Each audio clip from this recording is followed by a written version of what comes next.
Hello and welcome to ask auto Guru. हमेशा की तरह 100% प्रैक्टिकलिटी पर बेस एक नए वीडियो में आप सबका फिर से एक बार स्वागत है। अगर आप इस वीडियो को देख रहे हो तो आप ये ज़रूर जान पाओगे कि हीरो ग्लैमर एक्सटेक जो अभी अभी लॉन्च करी है हीरो ने, ये 125 सीसी की गाड़ी है और ये हीरो ग्लैमर एक्सटेक 125 आपके लिए प्रैक्टिकली कितनी यूज़फुल है, इसे खरीदना फ़ायदे का सौदा है या फिर नहीं। सबसे पहले अगर मैं बात करूं इस गाड़ी के इंजन की, तो ये वही इंजन है जो कि अब की ग्लैमर में मिल रहा है और इस इंजन में आपको मतलब ये 125 सीसी का 4 stroke air cooled single cylinder BS6 engine मिल रहा है। वही पावर फिगर, वही सब कुछ आपको कैरी फॉरवर्ड कर दिया गया है। चेंजेस क्या है बताऊंगा आगे।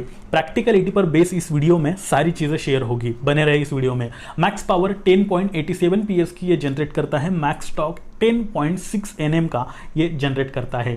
इस पर्टिकुलर इंजन में मतलब इस गाड़ी में आपको 5 स्पीड गियर बॉक्स के साथ साथ किक और सेल्फ स्टार्ट का ऑप्शन भी मिल जाता है, जो कि अच्छी चीज़ है। ये जो इंजन है ये पर्टिकुलर अंडर स्क्वायर इंजन है। ऐसा इसलिए क्योंकि इसमें मिलने वाली बोर की साइज 52.4 mm ये कम है इसमें मिलने वाले स्ट्रोक 57.8 mm के मुकाबले।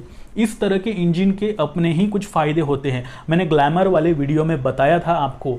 तो फ़ायदे ऐसे हैं कि ये काफ़ी ज़्यादा फ्यूल एफिशिएंट इंजन होते हैं, कम RPM पे भी आपको अच्छा खासा टॉर्क जनरेट करा देते हैं। यानी कि ये है कि आपने अगर सेकंड थर्ड गियर में भी गाड़ी रख रखी है, कम स्पीड में भी गाड़ी के गियर अटकते नहीं हैं और आपको पिकअप लेने में आसानी हो जाती है। तो ये तो रहे इस पर्टिकुलर अंडर स्क्वायर इंजन के फ़ायदे। इसमें नुकसान भी होते हैं। नुकसान मतलब ऐसा होता है कि आपको जैसे मान लो कि हाई स्पीड परफॉर्मेंस थोड़ा सा कुछ ही हद तक, मैं कह रहा हूँ ऐसा मिला नहीं है अभी तक प्रैक्टिकली, तो कुछ हद तक कम देखने को मिलता है। अदरवाइज इंजन के तो फायदे ही फायदे हैं। इसके बाद आगे चल के अगर बात कर ली जाए इस पर्टिकुलर बाइक के बिल्ड क्वालिटी की, तो ये जो चेसी लेकर के आ रही है, यानी इस गाड़ी को जिस चेसी पे बनाया गया है वो है डायमंड टाइप चेसी। हीरो और TVS अपनी बहुत ही ज़्यादा ऐसी गाड़ियाँ हैं, कुछ गाड़ियों में कॉस्ट कटिंग होती है लेकिन कुछ गाड़ियों में बिल्कुल भी कॉस्ट कटिंग नहीं होती है बिल्ड क्वालिटी के मामले में। प्लास्टिक मटेरियल हो, फाइबर वाला मटेरियल हो, जो कांच वगैरह हेडलाइट पे और रियर लाइट पे प्रोवाइड किया गया है, प्लास्टिक मटेरियल जो यहाँ पे टैंक का मटेरियल है, कलर पेंट है, उसके बाद स्विचेस की क्वालिटी और जो इंस्ट्रूमेंट कंसोल है उसके ऊपर मटेरियल आजू बाजू में जो भी यहाँ पे दिख रहा है आपको, जैसे आप इमेज में देख पा रहे हो, काफ़ी अच्छी क्वालिटी का मिल रहा है जिसमें आपको डिसअपॉइंटमेंट नहीं होगी। यानी कि सस्ता मटेरियल लगाया गया है ऐसा महसूस नहीं होगा। इस पर्टिकुलर ग्लैमर एक्सटेक का ओवरऑल कर्व वेट 123 kg है और जैसे मैंने अभी थोड़े टाइम पहले कहा ये 10.87 PS की मैक्स पावर प्रोड्यूस करती है। इस आधार पर अगर मैं इसका पावर टू वेट रेशियो का कैलकुलेशन करूं, यानी कि HP पर टर्न्स का कैलकुलेशन कर लिया जाए, तो ये 88.37 HP पर टर्न का कैलकुलेशन निकल करके आता है। ये कैलकुलेशन जितना ज़्यादा रहा उतनी गाड़ी के लिए बेहतर होता है। बेहतर होता है यानी कि आपका इनिशियल पिकअप बेहतर हो जाता है। वजन बिठा रखा है गाड़ी पे तब भी खींचने की जो पावर होती है, चढ़ान पर चलने की जो पावर होती है, गड्ढों वाले रास्तों में बार बार आपको पिकअप लेना पड़ता है, ब्रेक मारना पड़ता है, ये सारी चीज़ें इस कैलकुलेशन पर डिपेंड करती है, विच इज़ क्वाइट गुड, बुरा नहीं है। अच्छी खासी आपको यहाँ जो पावर टू वेट रेशियो है ये मिल रहा है। वही अगर आपको गाड़ी को सिटी में चलाना हो या फिर कम जगह में घुमाना हो तो वहां पे टर्निंग रेडियस देखा जाता है। टर्निंग रेडियस के लिए व्हील बेस देखा जाता है, जो कि इस गाड़ी में आपको 1273 यानी कि 1273 mm का मिल रहा है। रेवल्स की बात कर ली जाए, यानी इसी गाड़ी को अगर इसके सेगमेंट में बाकी कॉम्पिटिटर्स से कंपेयर किया जाए तो ये जो व्हील बेस आपको मिल रहा है ये ना बहुत ही ज़्यादा है और ना ही बहुत ज़्यादा कम है। मिड सेगमेंट मैं कहूँगा, मतलब बीच में ही ये आता है। तो उस हिसाब से टर्निंग रेडियस आपको अच्छा मिल जाएगा इस गाड़ी में, जो गलियारे में से निकालने के लिए ईजी हो जाती है, कम जगह में घुमाने के लिए ईजी हो जाती है। कुछ लोग तो किसी सामने वाले से बचने के लिए तुरंत घूम लेते, तो वो वाली चीज़ें आपको यहाँ पे थोड़ी आसानी होगी। मैं ये तो नहीं कहूँगा कि बहुत ही ज़्यादा आसानी होगी, ऐसा नहीं है। व्हील बेस का एक और फायदा होता है कि अगर व्हील बेस यानी दो टायर्स के बीच का डिस्टेंस, अगला और पिछला, तो ये अगर थोड़ा सा बड़ा रहा, ज़्यादा बड़ा भी नहीं है, जैसे क्रूज़र टाइप की गाड़ियाँ होती है वो क्रूज़र होती है, कम्यूटर सेगमेंट में थोड़ा बहुत लंबा रहा, तो ऐसे में गाड़ी हाईवे पर स्टेबल चलती है, यानी टायर्स दूर दूर होते हैं, सेंट्रल ऑफ ग्रेविटी वेट जो है वो रोड को अच्छे से पकड़ कर चलता है, चिपक कर चलता है। तो उस हिसाब से भी व्हील बेस का जो है काफ़ी अच्छा रोल यहाँ पे मिल जाता है आपको, और ये हाईवे पर भी स्टेबल चलने में आपको हेल्प करा देती है। इसके अलावा अगर आप किसी गांव खेड़ों में, खराब रास्तों में, पहाड़ वाले रास्तों में, जहां रास्ते बन रहे हैं, सिटी वाले ही क्यों ना हो, ऐसे खराब रास्तों पर लेकर जाना चाहते हो, तब भी इस गाड़ी में आपको कोई प्रॉब्लम नहीं आने वाली, क्योंकि इसमें आपको 180 mm का ग्राउंड क्लियरेंस मिल रहा है। तो नीचे से कुछ हिट होने का फिलहाल कोई चांस यहाँ पे नहीं है। और वही इस गाड़ी की ओवरऑल हैंडलिंग को और भी बेहतर बनाने का काम करते हैं इसमें मिलने वाले ट्यूबलेस टायर्स। तो यहाँ पे आपको 80/100:18 और रियर में 100/80:18, मतलब दोनों जगह 18 इंचेस के टायर मिल रहे। साइजेस मैंने अभी अभी बताई। तो रियर टायर थोड़ा सा ब्रॉड देने की कोशिश करी गई है, जबकि ये थोड़ा सा और ब्रॉड हो सकता था, जैसे कि आपको पल्सर में मिल रहा है। NS की मैं बात नहीं कर रहा हूँ, जो आप NS भी कह लो, कोई दिक्कत नहीं है। तो वैसे ब्रॉड टायर ना देने के भी अपने एक रीज़न होते हैं और देने के भी अपने एक रीज़न होते हैं। देने के रीज़न मतलब ऐसा है कि आपको कॉर्नरिंग करनी हो, तब ये काफ़ी अच्छी जो है गाड़ी रोड को कंट्रोल करके चलती है, पकड़ कर चलती है, स्किड नहीं होती है मतलब। इसके अलावा अगर ज़्यादा बड़ा टायर रहा तो माइलेज कम मिलता है आपको। ऑफकोर्स इस टायर का ज़्यादा हिस्सा रोड के टच में रहेगा, उसे चलाने के लिए इंजन को ज़्यादा पावर जनरेट करनी पड़ेगी और फिर उस वजह से ज़्यादा फ्यूल कंजम्पशन होगा। तो ये भी एक प्रॉब्लम है। यानी दोनों के बीच का टायर आपको यहाँ हीरो ने देने का ट्राई किया हुआ है। रियर का, फ्रंट का तो एज यूजुअल है, जो पहले मिलता था वही मिल रहा है। तो ये कहीं ना कहीं मैं कहूँगा ठीक ठाक सी चीज़ है, ज़्यादा डिसअपॉइंट नहीं होने वाली। अब माइलेज की मैंने बात छेड़ ही दी है, तो यहाँ पे आपको 10 लीटर का फ्यूल टैंक कैपेसिटी मिल रहा है और माइलेज जो ग्लैमर में मिला करता था 65-70 ऐसा कुछ आपको मिल जाएगा। आपके पास अगर ग्लैमर है तो आपको कितना माइलेज मिल रहा है कमेंट में ज़रूर बताना, बाकी लोगों को भी हेल्प हो जाएगी। अब देखो, माइलेज की बात अलग अलग लोगों को अलग अलग मिलता है, हर किसी को किसी की राइडिंग स्किल अलग अलग होती है, तो इसलिए फिक्स माइलेज तो कोई बता नहीं पाएगा आपको। इसके अलावा इस गाड़ी की जो सीट है, यानी कि उसकी जो हाइट है वो 793 mm है, लगभग 800 mm है। 793 मतलब 7 mm कम है। तो ऐसे में होता यह है कि अगर आपकी हाइट 5.5 फीट है या फिर 5.4 फीट भी है, तब भी आप इस गाड़ी को आराम से चला पाओगे, बैठ करके उसका वेट वगैरह संभाल पाओगे, दिक्कतें नहीं आने वाली। सीटिंग पोजीशन जी हाँ काफ़ी अपराइट है, बेहतर है, मतलब आपको ऐसा नहीं है कि बहुत ही ज़्यादा झुकी हुई है पल्सर की तरह। तो लंबी दूरी तय करने पे, यानी कि लॉन्ग राइड चलाने के बाद आपको कंधों में, पीठ में इस तरह का कोई दर्द वगैरह महसूस नहीं होने वाला। तो ये एक मैं कहूँगा अच्छी चीज़ यहाँ पे हीरो ने प्रोवाइड करी हुई है। जो पिलियन है, पीछे बैठने वाला बंदा, उसके लिए भी सीट काफ़ी अच्छी है। सीट का आकार भी लंबा है, चौड़ा है, कुशनिंग बेहतर लगी हुई है। इसके अलावा अगर सिंगल साइड घर में लेडीज़ होते हैं अपने मम्मी दादी वगैरह, उनके बैठने के लिए भी अच्छी खासी प्रोविजन दे रखी है। ग्रैब रेल्स भी अच्छा खासा पकड़ने के लिए दे रखा है। तो प्रैक्टिकलिटी पर फोकस किया हुआ है हीरो ने, जो कि ग्लैमर में पहले से मिल रहा था, अभी भी मिल रहा है। अब इसके साथ कुछ एडिशनल फीचर्स भी ये गाड़ी लेकर के आती है। और हाँ, ये एक्सटेक मतलब ऐसा है कि ये गाड़ी आई है तो फीचर्स के नाम पर बेची जाएगी। जो पहले मिला करते थे वो तो है ही है, उसके अलावा कुछ और फीचर्स यहाँ ऐड कर दिया गया है।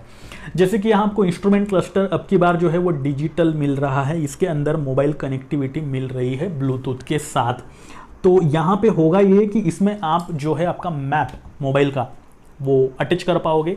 आपको कहीं से होल्डर वगैरह लगा करके जो मैप देखते हैं, इस साइड में जाना है, उस साइड में जाना है, उसकी ज़रूरत नहीं पड़ेगी। डेस्टिनेशन जहाँ भी है आपका, आप पहुँच जाओगे, बस उस इंस्ट्रूमेंट क्लस्टर पे आपको देखना रहेगा। इसके अलावा और भी कई सारे फीचर्स इसमें ऐड करे गए हैं, तो ऐसा है। अब यहाँ पे आपको इसके अलावा स्पीडोमीटर मिल जाता है, odometer, trip meter, fuel gauge indicator भी मिल जाता है। ये चार्जिंग पॉइंट का मैं कंफर्म नहीं है, मुझे ये डॉक्यूमेंट यानी जो इसके स्पेसिफिकेशंस मैंने सुबह पढ़े तो वहाँ मैंने देखा था कि इसमें चार्जिंग पॉइंट भी मिल रहा है इस गाड़ी में। एक बार आप रिकन्फर्म कर लेना। इसके अलावा i3S टेक्नोलॉजी हीरो की अपनी स्टैंडर्ड जो है वो मिल रही है। पास स्विच भी इसमें आपको मिल रहा है। Side stand cut off sensor भी इसमें मिल रहा है, जो कि अच्छी बात है, सेफ्टी फीचर है एक। इसके अलावा bank angle sensors, passenger foot rest, rear जो रियल टाइम माइलेज इंडिकेटर वो भी इसमें मिल रहा है आपको। हेडलाइट अब की बार LED दे दिया गया है, जो कि काफ़ी अच्छी चीज़ है। टेल लाइट भी आपको LED मिल रहा है। टर्न सिग्नल लैंप यानी कि जो इंडिकेटर है वो बल्ब के मिल रहे हैं। ये थोड़ा सा इतना सब एलईडी दे रहे हो, इससे भी एलईडी देना चाहिए था हीरो।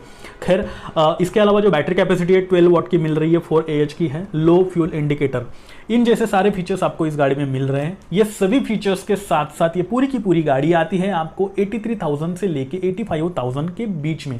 ये दिल्ली एक शोरूम की प्राइस है, अभी की प्राइस है। फ्यूचर में शायद ये बढ़ भी सकती है 1.5-2 महीने बाद, पता नहीं। तो ऐसा है कि प्राइस भी हर जगह अलग अलग होती है, मुंबई, दिल्ली, चेन्नई, कोलकाता, हैदराबाद, पुणे। तो आप आपके नज़दीकी शोरूम पर जाकर इसकी ऑन रोड प्राइस कितनी है पूछ सकते हो। अब यहां तक तो सारी कहानी ठीक है, बात करते हैं सर्विस नेटवर्क और स्पेयर पार्ट अवेलेबिलिटी की।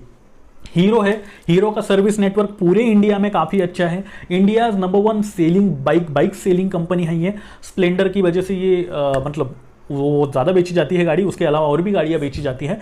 तो हाँ, हीरो नंबर 1 पोजीशन पे है।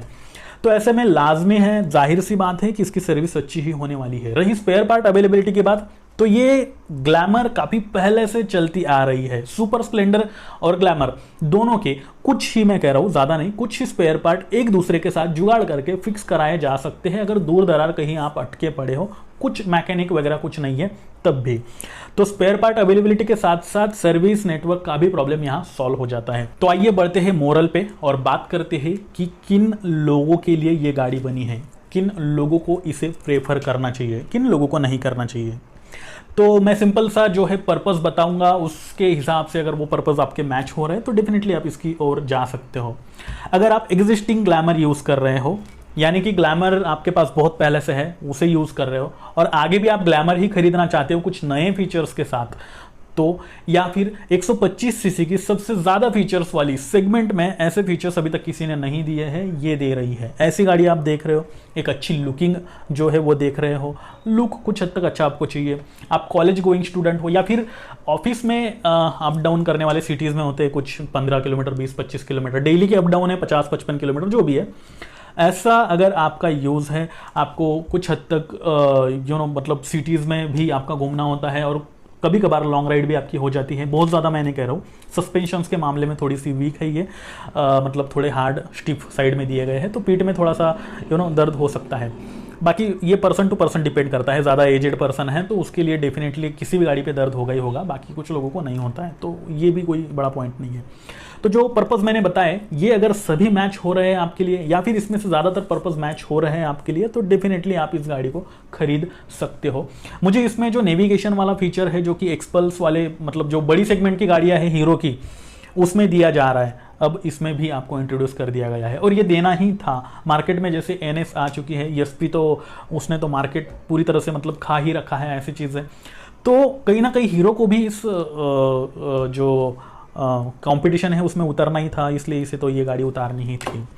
खैर, आपका क्या ओपिनियन है इस गाड़ी पे, आप क्या कहना चाहोगे? आप इसे खरीदोगे या फिर नहीं खरीदोगे, या फिर कुछ कमियां हैं जो रह गई है गाड़ी की, आपको ऐसी कौन सी लगती है, आप कमेंट में ज़रूर बताना।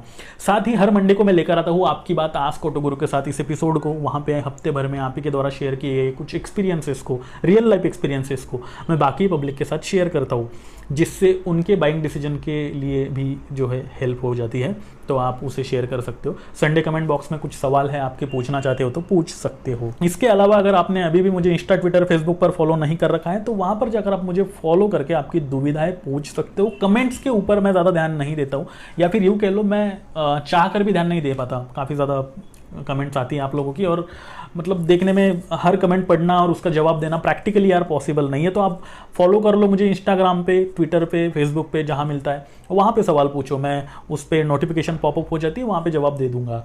अब अगर आप चाहते हो कि आपके कार और बाइक से रिलेटेड सभी तरह के सवालों के जवाब आपको एक ही चैनल पर अवेलेबल हो जाए, ऐसा आपको लगता है तो ये चैनल सिर्फ आपके लिए है, इसे सब्सक्राइब करना ना भूले। अब मैं चेतन पाटिल लेता हूँ आपसे विदा और फिर से मिलता हूँ ऐसे ही किसी नए इंटरेस्टिंग वीडियो के साथ। तब तक के लिए नमस्कार।